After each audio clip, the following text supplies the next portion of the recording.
Welcome to Demystifying Content Marketing. My name is Florentino Buenaventura. I'm the CEO of EnterTalk Media as well as SD Vodcast. I'd like to give a shout out and a thank you to our partners, SD Metro Magazine, who are helping sponsor this event, as well as Brad Weber and Local Umbrella Media, who have been our great partners for print and other sources of editorial content.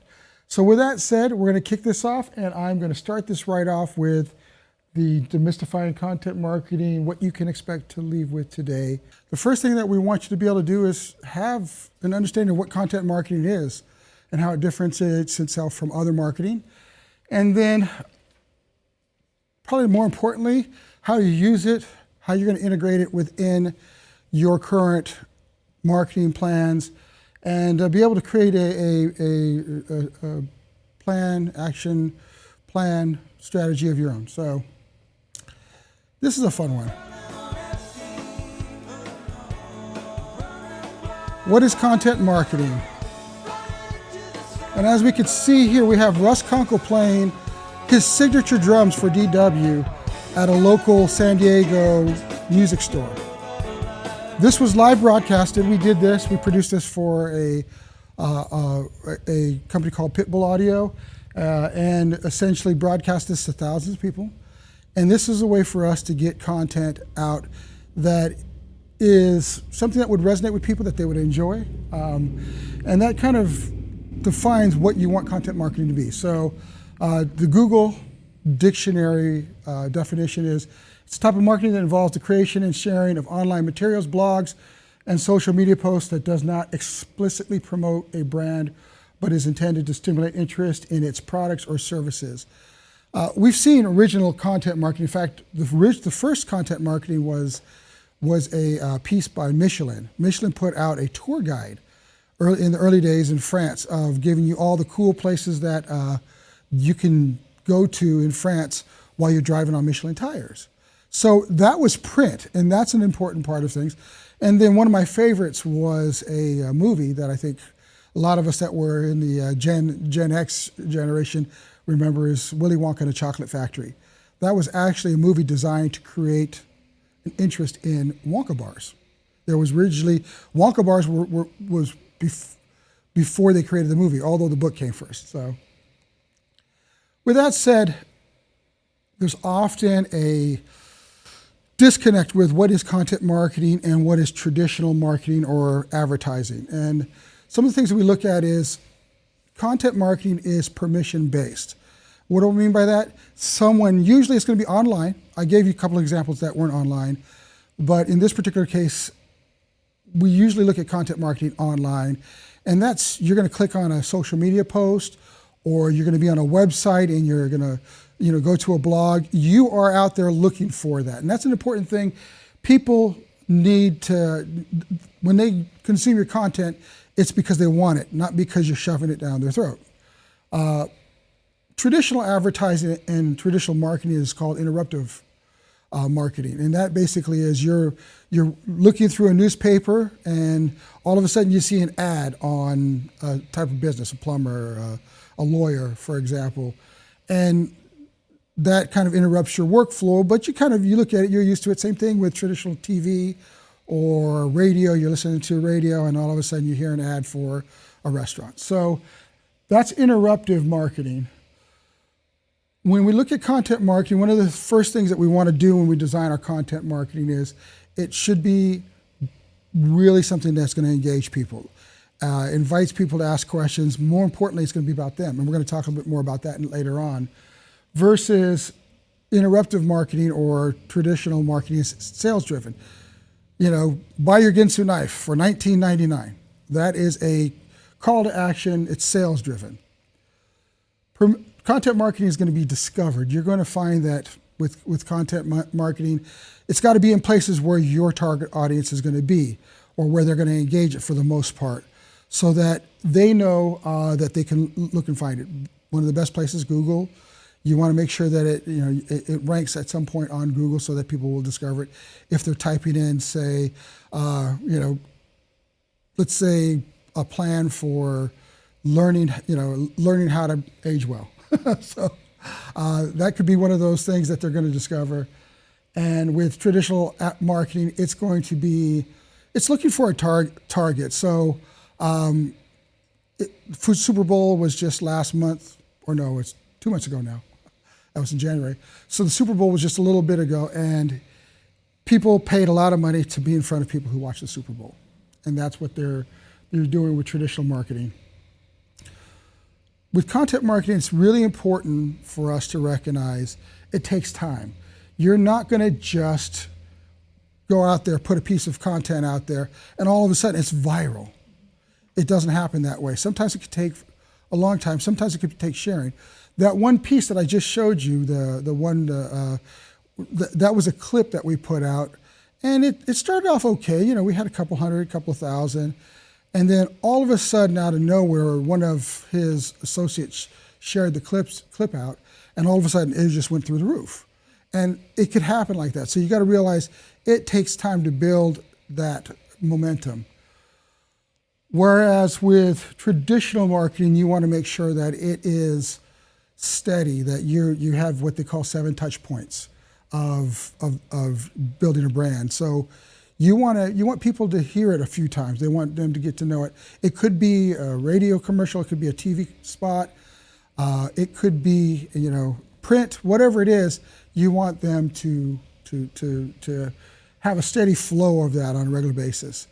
Although with content marketing, you also want to be consistent. You don't want to just put one piece out and hope that's going to be your end-all be-all. You want to keep on going and putting content out on a regular basis.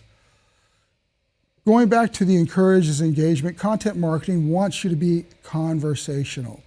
So when you create this content, again, it's not about you, it's about your audience, your clients, whoever it is, and you want it to be conversational. You want them to want to join in as best they can in the content, much like we have a chat now here on the online folks, and they could send in their questions, and we have a moderator that's going to be able to field those questions for us. But that is one of the things that we want to be able to do. Whereas with traditional marketing, it really predominantly is one direction. So let's go back to our friends on radio.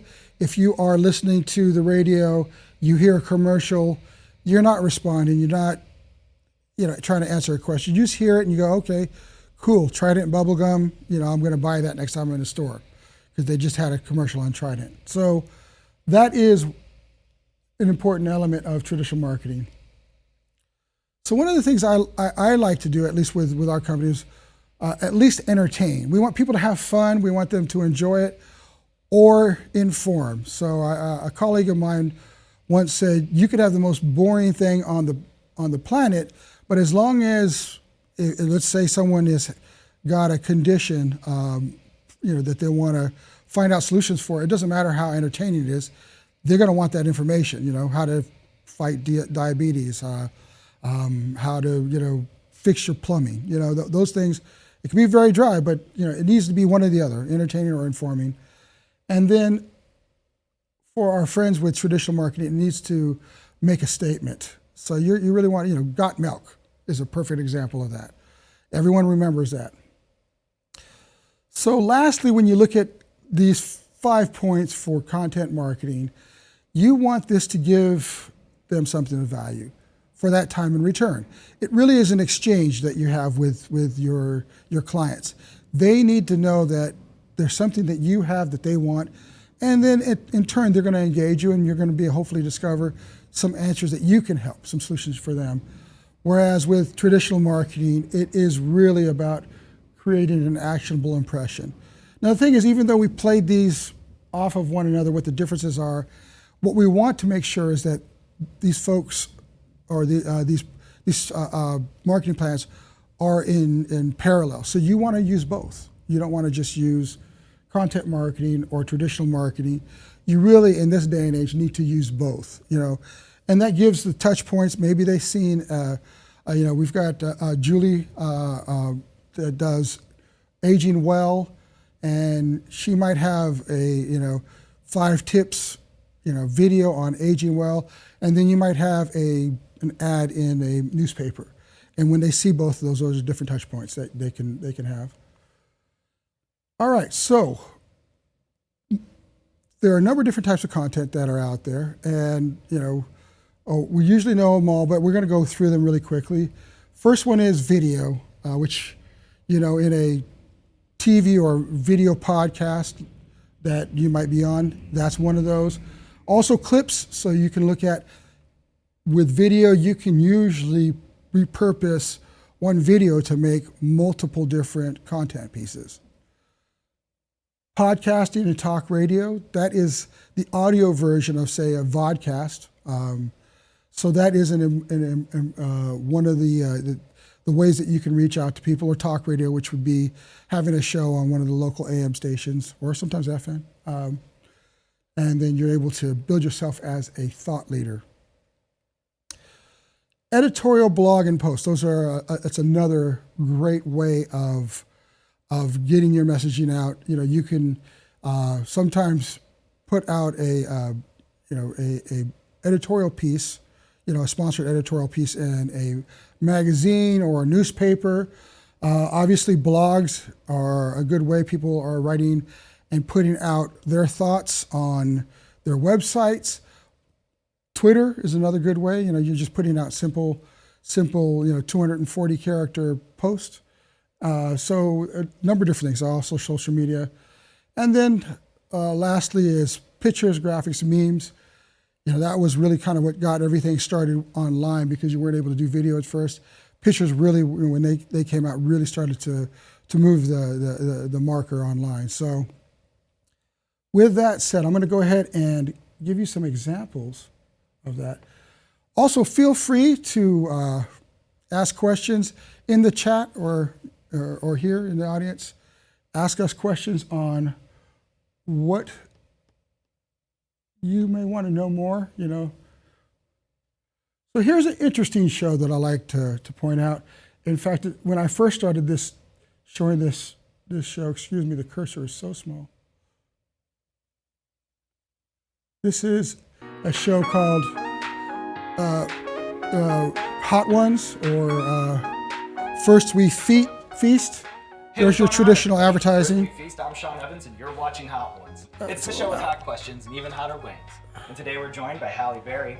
She's one of the most successful actresses in Hollywood, with a storied career in film that spans more than 25 years. And you can catch her starring alongside Keanu Reeves in John Wick 3. I'm gonna play it a little bit.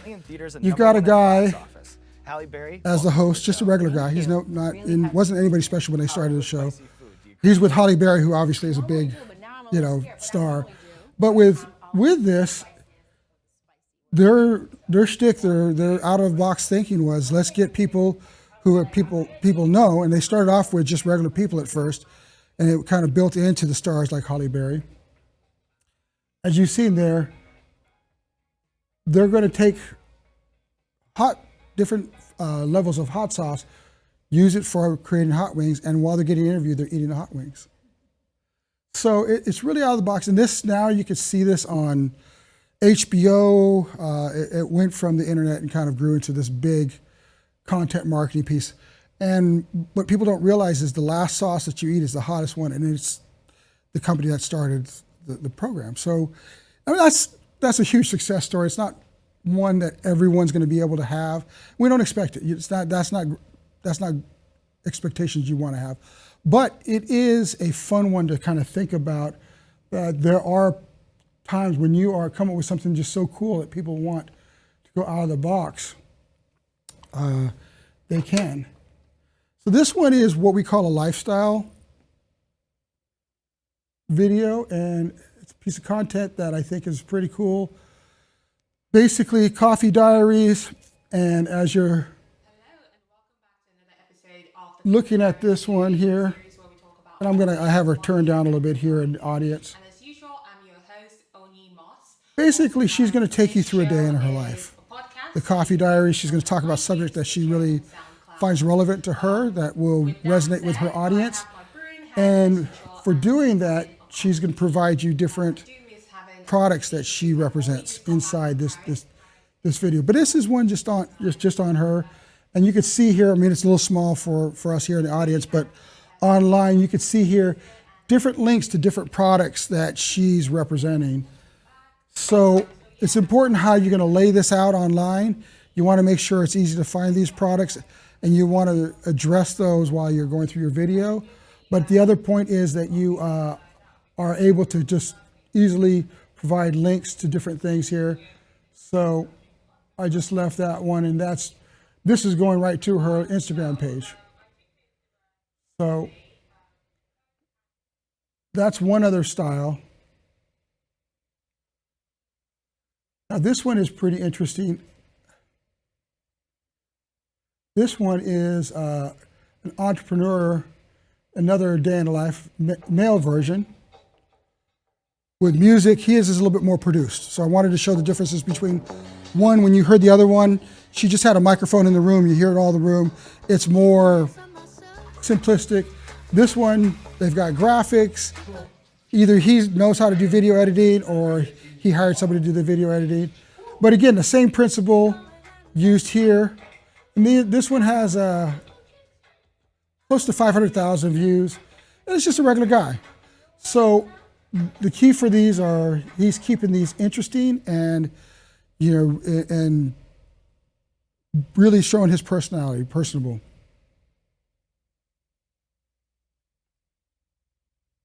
Now this one's interesting. So I don't know if everyone knows of Squarespace, but Squarespace is very simply a website development company. You go on, the average person can usually use Squarespace to build a website. You can use their templates. And that's a very interesting and compelling story in itself. But with this was something that they did differently. This is a documentary series on 4 Black women and their engagement of the communities and the challenges and the wins, all the stuff that went into their lives to become successful entrepreneurs. Had no mention of websites at all in any of these videos that I'd seen. They were just lifestyle pieces on really interesting people. So you don't always have to have content be a direct correlation to your products. I used in an interview I did not too long ago where one of the guests did, they're a cyclist. And, a blog about cycling could be really fun. And then at times mention how that really helps with aging well, because they do a business on aging well. That's Julie here. So important to realize that content doesn't have to drive home that sales pitch. That's what you use traditional marketing for. You can with content. There's times when that might make sense, but not always. You don't always have to ask for the sale every time. You want people to engage you. And we're going to talk a bit more about this. If there's one thing to take away from this presentation is you want to have a community that really relates with you and that you relate with as a thought leader. So that when it comes down to utilizing your types of services or your products or whatever it is, that they're wanting to go and engage you anytime they think of that because they trust you.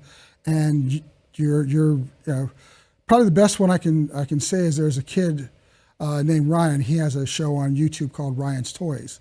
And he basically, all he does is open up a toy and plays with it. That's all he does, right?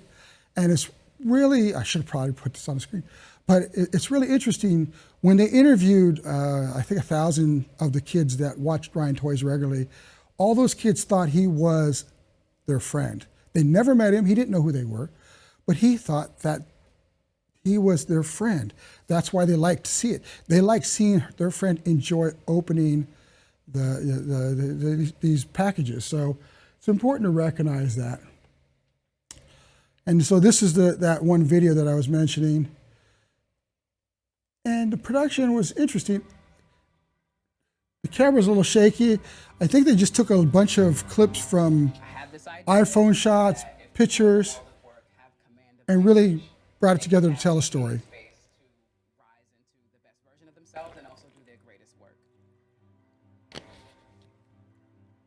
I'm Holly Coley-Murchison. I am an entrepreneur, a multimedia storyteller.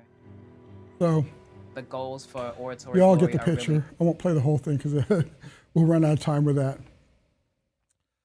So this one is something I wanted to show you. So now we looked at a number of different YouTube sources. We talked about podcast and vodcast. And here's a good example. I'm going to call out one of our in-studio audiences here. And this is a video podcast or a vodcast that we did recently.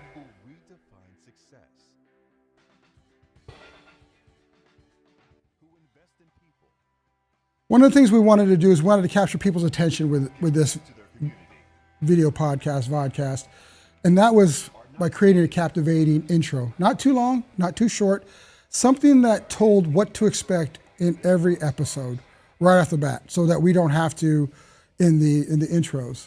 So they could be very simple, as you can see me there.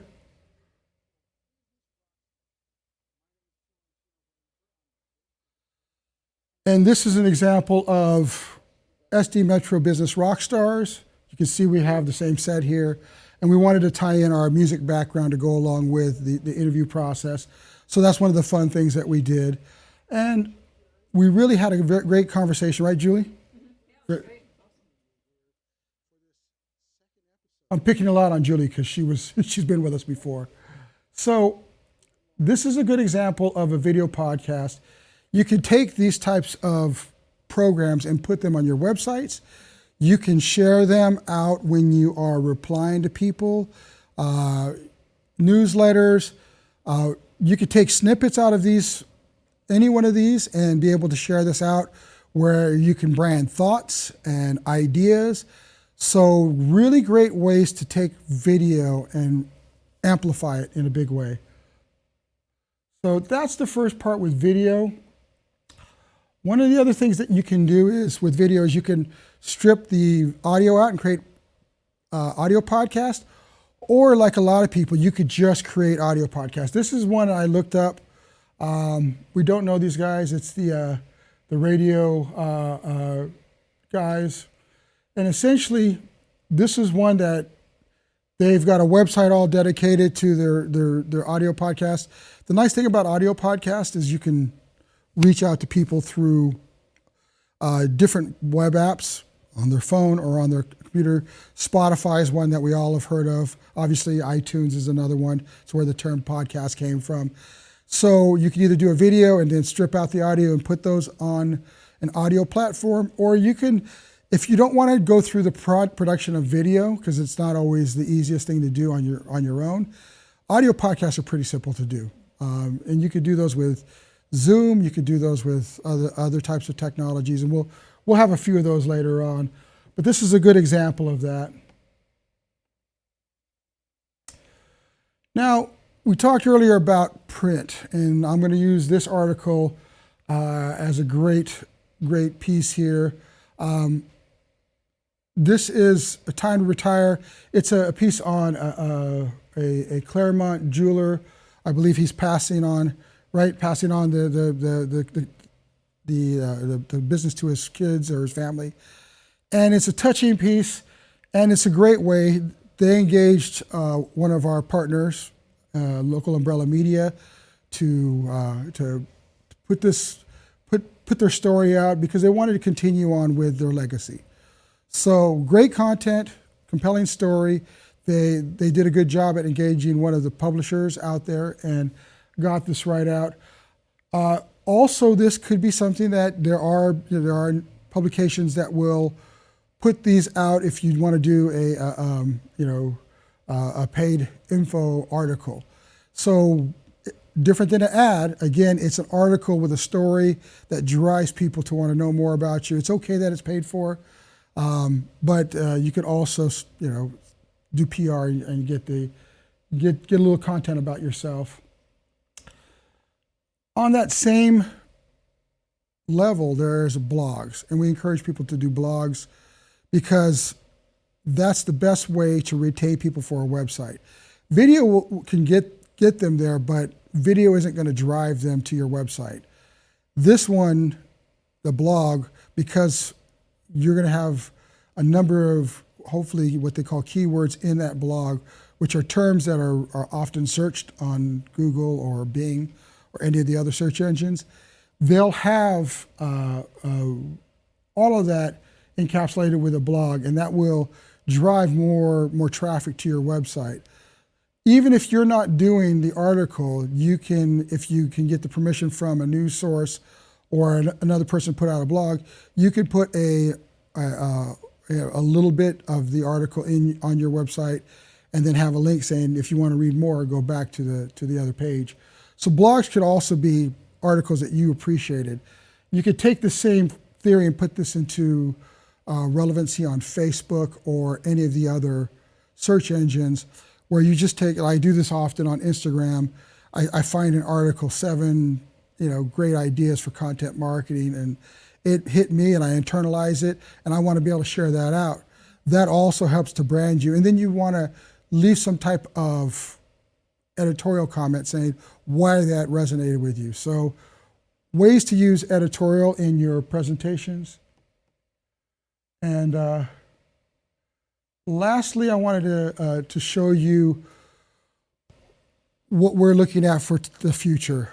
This is actually one of our web properties that we built out, concerts.cafe, and it uses live streaming concerts and marries that with e-commerce. Right now we're using branded coffees for the artist to be able to sell, to engage their fans with ways to generate revenue and give them something that they would love in the form of coffee. So really big if you're looking at doing e-commerce, using that content in parallel with what you're doing with e-commerce. So it could be things like having a concert that actually shows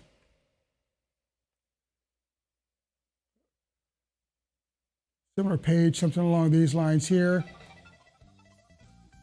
This is actually an interview that we did. Oh no, this is actually an ad for. In the Legacy series, you get to see it. Oh, and it's kind of an ad and interview for the concert series that was put on. Probably performing a song in a way that they never done before. Alrighty. As well, and it helps when the artist. So, any questions? Any questions online? Any questions in the audience? All right. I guess I'm doing a good job. Everyone kind of gets it.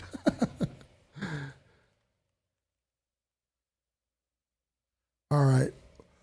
One of the questions I get often asked is, all right, I could do a lot of this myself, but I also see a lot of professionals doing this. Why should I do one or the other?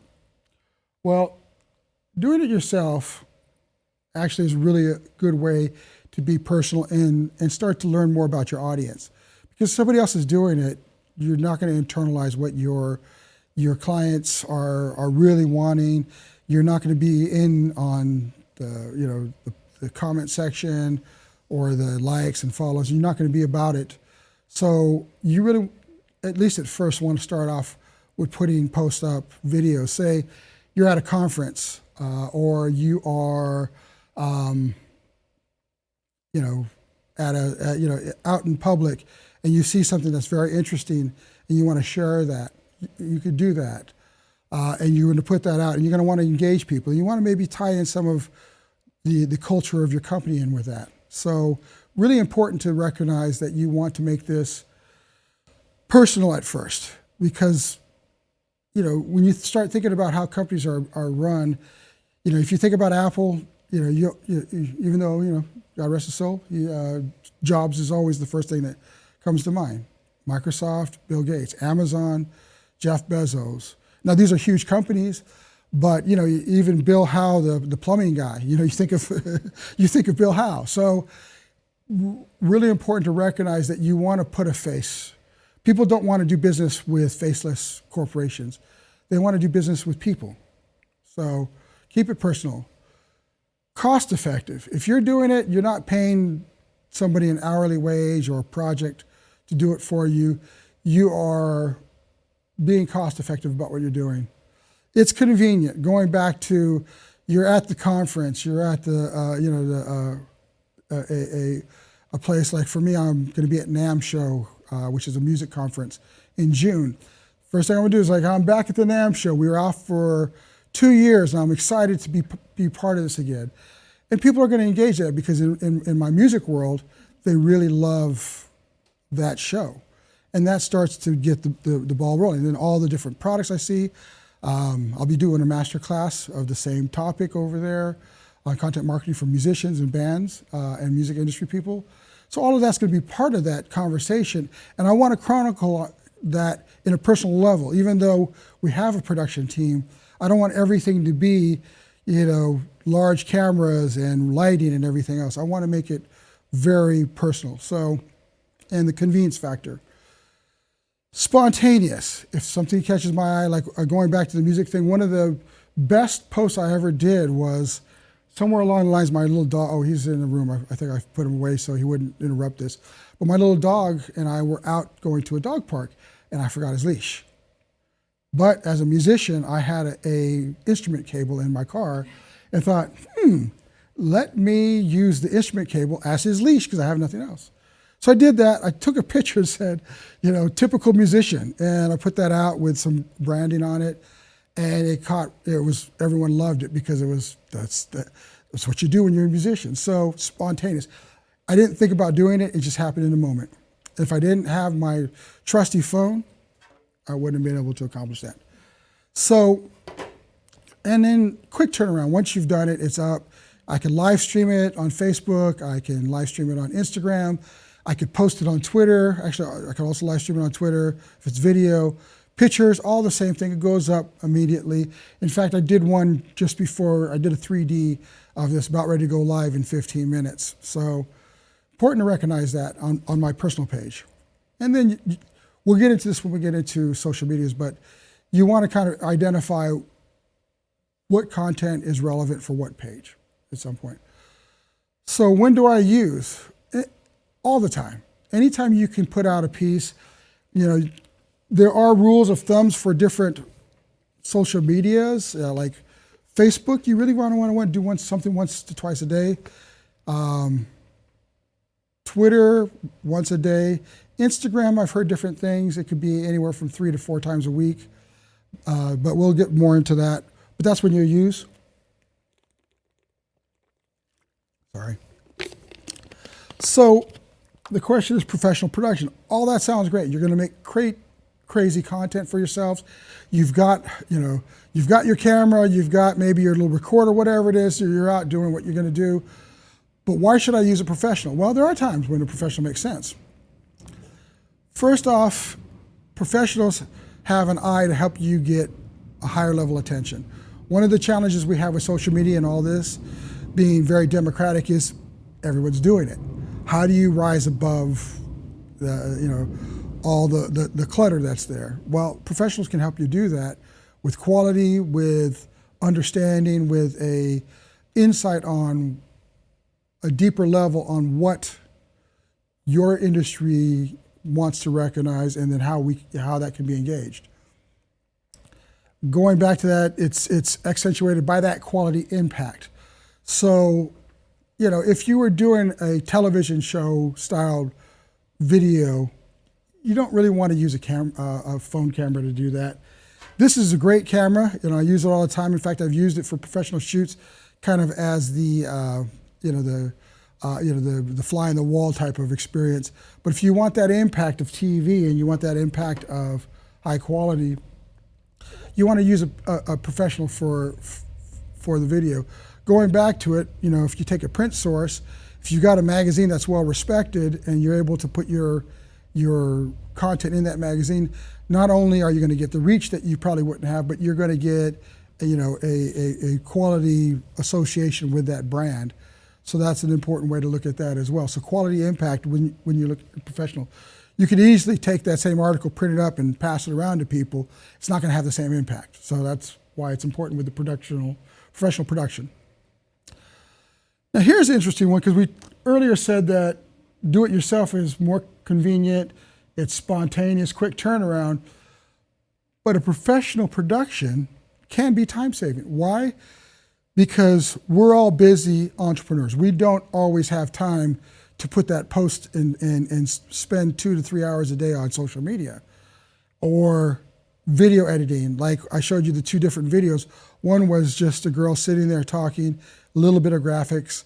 And the guy who was doing the same lifestyle type of video, he had different graphics flying in that you could tell by the editing. It was quicker, there was more involved, and those things were pretty precise. I don't know if he used a professional, but it's a good chance that that could be the case. And if you're gonna do that, that's hours of work that you can compact into having a professional do that for you, because like me, I'm really lazy. I like having someone clean my house. It takes me a whole day for someone who's going to come in and do it in an hour or two, because they do it on a regular basis. So, same kind of thought process. Another important thing is that we always think what we do is the best thing since sliced bread, because we're proud of it. We love it. Not always the case, and we need someone who's going to be impartial, honest, and insightful to be able to share their what they do with you, so that you're not going off on directions or pathways that are not going to be leading to fruit. So that's a really important part of a professional, more than just the actual act of doing something, that they have the experience, knowledge, and education to tell you some things that might not want to hear, or really great inspirations on stuff that you may not have thought of.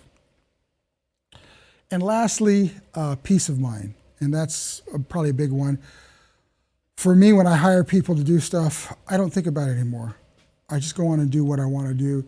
Like when I do presentations like this, I don't get involved in production. I can do production, but I don't want to think about that. I want to think about what we're doing here in the moment, so I can give you the best of what I have to give you. And I don't want to hinder that by me going, let me adjust the camera, or let me make sure that the audio is good. So peace of mind is a big part of that. When do I use 2 times? A, when I can afford it, and B, when the do-it-yourself personable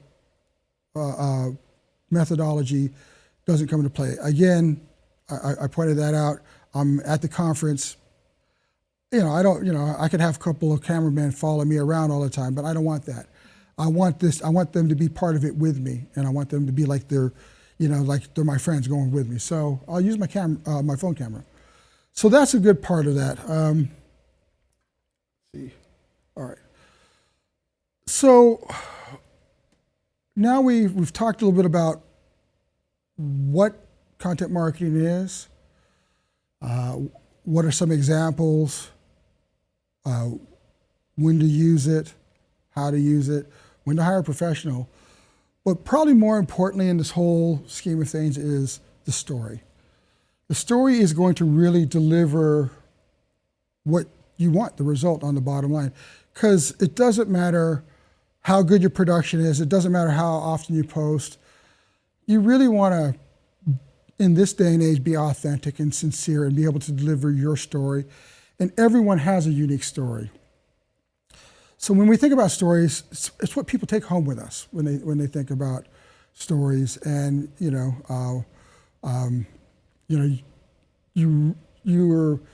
if you ask about a different company, if you think about and they also have their own stories, so it's also important to capture their stories within what you're doing as a company. So everyone remembers their first cell phone. I came from the cell phone industry, so everyone remembers their first cell phone. There's usually a story attached to that. If you think about, the telephone, you think about Alexander Graham Bell getting his phone call. So you really want to look at how your story is positioned. How you help to define that story is you look at all your different experiences and your abilities, and this makes up a unique you. And what you want to be able to do is take that and be able to convey that to your audience or your clients.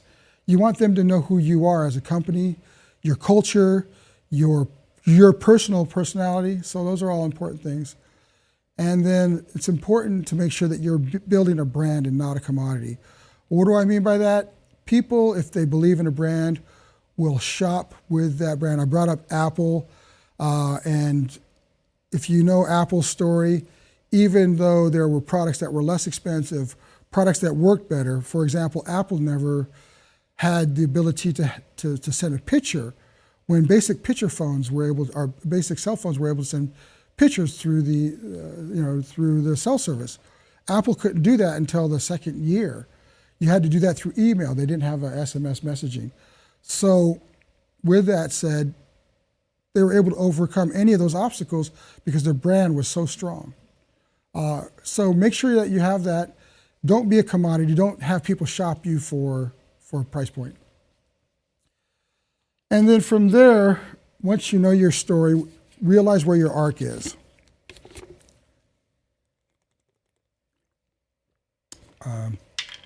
All right. With your arc, that is where everything converges. That's that nexus of your experiences, your clients, and your passions all in one. You're gonna want to create what's called an elevator pitch. And that elevator pitch is basically 30 seconds of who are you and what is your company about. And in some ways, why are you so cool? Don't be afraid to tell some cool things about yourself. You know, many of us want to be modest and not, brag about ourselves. But there's nothing wrong with saying, hey, I love this about me, and you want to be able to share that in your elevator pitch. Same thing about that with your products. Another key point about that story arc is have a plan, know what you want to say. And that's going to be, do the research. Go out there and discover a bit about your audience. Don't just assume. There's so much information online. Make sure that you're doing that research to discover what they need, what interests them, what touches them, what inspires them. And then create that plan around that. Go out and look at, all right, I'm going to, and it could be budget oriented, it could be creative oriented, but you want to have that plan. I jumped the gun on that first one, so research was supposed to be ahead of that. Anyway, and then where does your client and your story converge? And that's really where you want to spend your time and energy on your story, how to create that. And here's an example of what we call a storyboard. With this storyboard, you see a bunch of gibberish there, but what you want to look at is 1, 2, 3, 4, 5, 6, 7, 8, 9, 10, or 9 in this particular case, boxes. If you're going to build a piece of content, video specifically, you want to be able to fill that up. And the amount of boxes is up to you. I usually say keep it simple. Don't try to, put too much into something. Keep it down to one thought. But probably as important is think outside the box, because again, you got to be able to reach a bigger audience. You need to be able to go above all the clutter that's in the media this day, whether it be traditional media or social media. There's just a whole lot of clutter. And enjoy what you do. Have some fun. Play around with it if you can be. There are serious topics that you don't want to have any joking, but for the most part, have fun. I'm going to go pick on Julie again. You love bike riding? Play on that. People will love that. A lot of people will engage you on that. Have fun with it, and that will help. That will help people to want to be engaged in you. So, and I drive this home again and again. Today's social media is not about telling them, your feature, your benefit. There is a time for that, but you want to tell them, you want them to see themselves in what you're doing. You want to sit in your client's chair. You want to be able to go, all right, if I was there, what would move me? What would make me want to engage my company? How are they thinking and how are they seeing this? Not how I'm seeing this and how I'm thinking. The interest that they have. So part of doing that research is finding out, if, from the music standpoint, because I have a big background with music, if they are into smooth jazz, I know there are certain different lifestyle things that are important to somebody who listens to smooth jazz. It's one identifying piece of an audience, but I know that, there are certain things. They're usually going to be in the Gen X, or the little younger than the Gen X lifestyle that's into that smooth jazz. So there's a demographic that's there. Psychographic might be they still remember going out quite often, so they might want to go to bigger gatherings, but they have families, or they even have sub families. They might have children. So they're not going to do this every weekend like they were when they were young. So you need to make events that are going to be a bit more grander for them to want to come out and see it. It can't be just an everyday thing. So you have to understand what your clients' interests are and how to reach them. And then when you think about what people are interested in and how they are moved, you want to look at what they do need to hear from you, what's important about your company to them, and how to impart that back to them. So it's very important to recognize that. And then lastly with this whole thing is you want to make sure that it all works and synergistically with the messaging. So email campaigns, which are an important part of reaching out to people, your blogs, you want all of this to work in tandem, and it all drives a really sincere interest in what your clients, your audience is interested in you. So all right, that covers what content marketing is, what types there are, and then a little bit about story. All this could be really expanded upon in a great deal. We're trying to touch an A to Z, very surface level with all this. And the one that I get the most questions about is social media, because most people don't really understand social medias for the most part. And it took us a long time to figure this whole thing out. And it's an ever-changing process here. So I'm going to pick on Julie again. Julie, what are some of the social medias that you use, and what have you done with your social medias?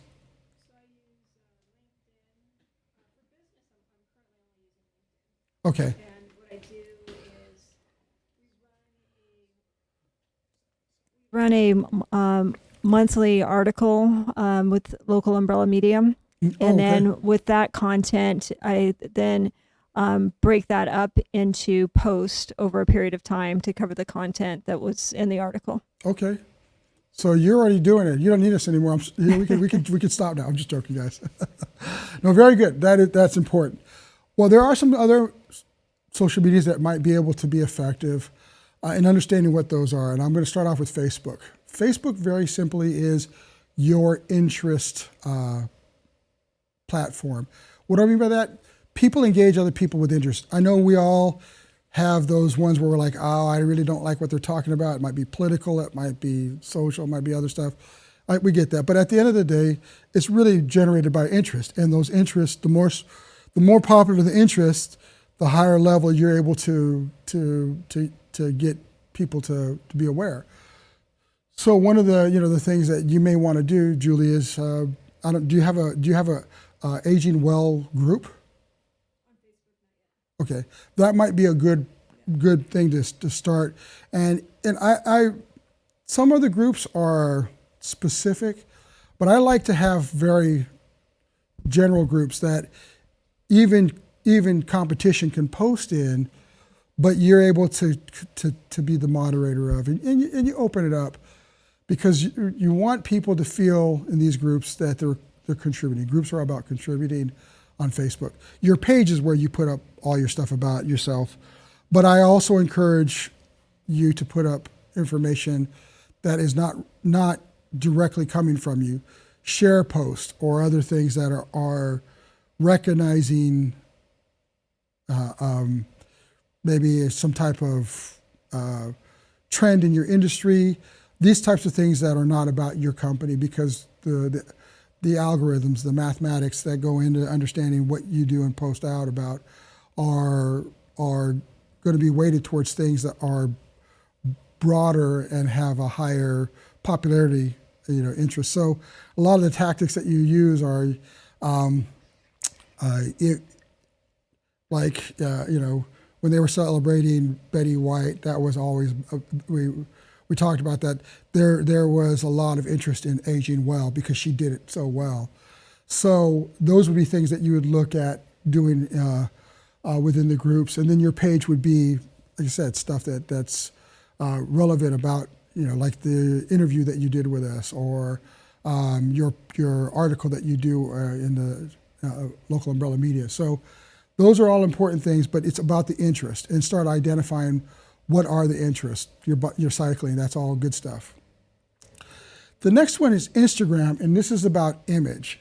So this one is almost your glossy of who you are, what you do. So pictures and video are really important. You don't really do much with just text. I don't think anybody does anything with text, but images and video. And you really want to have a image story that you're telling with this. And it's really important for you guys to recognize that you can put out simple things there, but you really almost want to construct, in my opinion, almost like a brochure of the day-to-days of your life with Instagram, as a business, that is. So YouTube is your expression platform. So you want to do all your how-tos, your tips and tricks. You want to do, any video that you're going to come out with would be on YouTube. But people are always searching and looking for answers and solutions. So when you put stuff on YouTube, you really want to kind of drive that on YouTube. And you want to express yourself that way. And obviously that's all video. Although one thing I've found is that there are services. We use a service that will send the audio in, we'll put what's called a graphic card in the background and send the audio to YouTube. And because we deal in music so much, we get far more searched on YouTube and get discovered on YouTube than typical platforms for podcasts. Now we discussed LinkedIn, and that is about industry. So I usually like to put a lot of articles on my pages of stuff that have been relevant to me, and then I also look at what I'm doing when it comes down to the company. I think there's a great solution for even advertising with LinkedIn. And then lastly is Twitter. And Twitter's about news.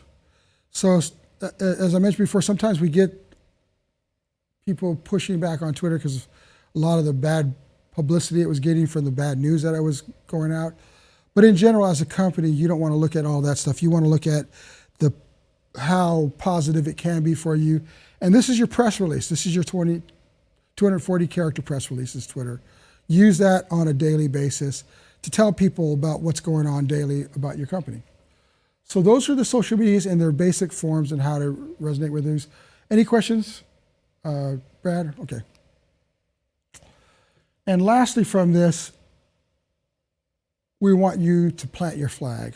We want this to be a successful marketing solution for you.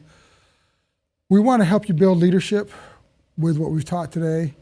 Realizing anytime you do an interview, anytime you put a piece of content out, you are taking a lead and you are planting your flag to do so. And we encourage you guys to do that often and frequent, which are both the same things, but do this on a regular basis. And in turn, that leadership can help you build community. So the idea of marketing and content marketing is having a group of people that are going to be your fans as clients, as friends. I'll give you the best example. Me and my wife bought a house 2018, and our real estate agent who helped us get that, it was so great, Ruth. We still get little gifts now and then, and it's 4 years later? She doesn't know if we're going to buy a house again, but she has a community with us, and there are a bunch of other people that are there. She has fans. We would never go with anybody else because she built community. In that particular case, she was buying our love, but that's okay. Buy our love as much as you want. But with this content, when they love it, it's the same kind of experience. This is going to help you to retain relationships on a regular basis, and that's what it's all about, because we're not all, there's nothing worse than trying to go out and prospect new clients every week, every day, every month, every year.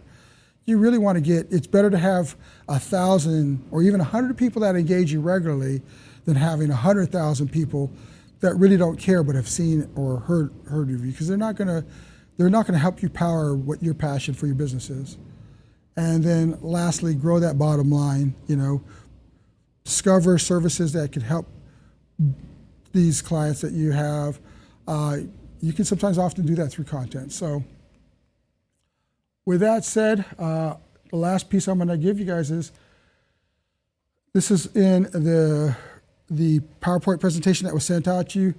There are a number of different resources that you can use here. These are ones we found.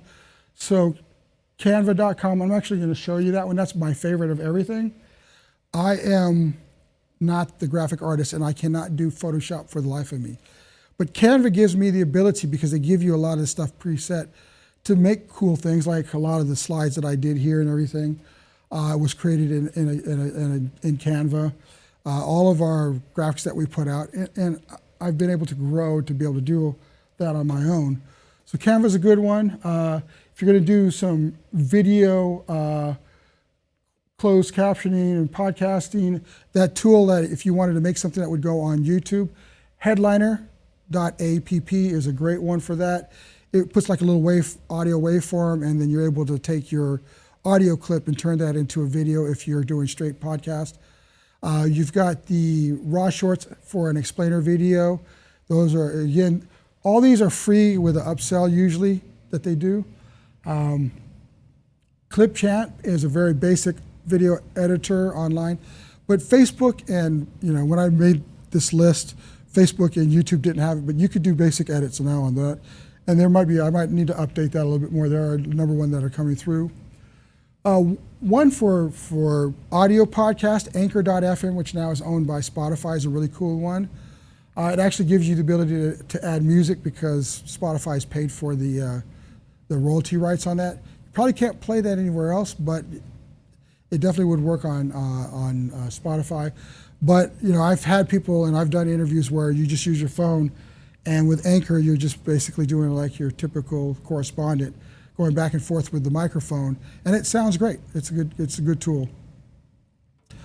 For managing of social media, I use Later.com. There's a free version, and there's a very inexpensive version of being able to automate your post, which I encourage, because no one has, if you're doing it yourself, no one has the time to post every day, a couple hours. If you could take a day, and you could even take a day to do a whole month if you've already got your content laid out, at least some of the basics. And then when you get spontaneous content pieces, you could put those out on a regular, spontaneous level. Email marketing, again, is still a great way. Social media is great, but email marketing is a way to own your audience. And you can still get free email from MailChimp, although their plans just went up quite a bit. One of the ones that I really love is free hashtag creator. So we hear about social media optimization, or SEO, and other things. One of those methodologies is hashtags, which we see, like the number sign with some type of word after that. The whole point about those, you can create your own, and that's great. But really, the point about that is to get the more popular ones out there, so that when people click on that, you come up in the rankings. So free hashtag, or best-hashtags.com is a great tool for doing that. It will give you a list of a bunch of different hashtags. And then lastly, it's not really free, but it's cost effective. We've used Fiverr, Fiverr.com. And Fiverr, very simply, is a solution if you need to have people do quick things like, I had to have a transcription done. There are transcription services, but for $10, I can get a $20 transcription of a show, and then they're going to go in there and identify who's the speakers, and it's $10. It's quick, simple. If graphics are not your thing, you can get graphics done for $5, $10. We had to scramble and get a voiceover. Our normal voiceover guy wasn't available. We had a guy on there do voiceover for, it's a little bit of money, but it's like $65, but it's a great voiceover. So those are some of the tools that you could use to help to create all this content. And what I didn't say in the beginning, I just realized it. My name's Florentino Buenaventura. I'm CEO of EnterTalk Media as well as SDvodcast.com. I want to give a big shout out to our partners, SD Metro Magazine.